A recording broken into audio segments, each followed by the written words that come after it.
రామ్ నారాయణ రామ్ అన్ని ఆధ్యాత్మిక ఆలోచనలకు మార్గదర్శకత్వం చేయాలి. అప్పుడు ఆటోమేటిక్గా సోదరపు భావం, విశాలమైన ఆలోచనలు ఉద్భవిస్తాయి. ప్రతి మనిషి విశాలత, విస్తృత మనసును పొందుతాడు.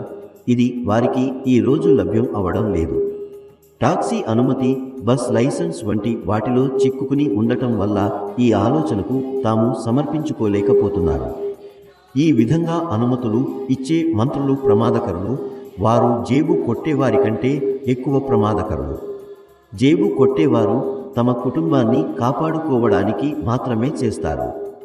కానీ ఈ మంత్రుల పని సమాజంలో కుళ్ళు పెడుతుంది.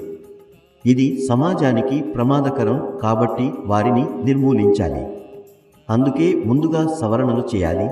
ఎందుకంటే ఇది చాలా చెడ్డ పరిస్థితి. ఈ విధంగా కొనసాగితే అనురాగం, ప్రేమాభిమానాలు పోతాయి. అందరికీ విజ్ఞప్తి చేయాలి, మీరు రండి, సహకరించండి. ఒకే ప్రభుత్వం, అది ఆధ్యాత్మిక ప్రభుత్వం.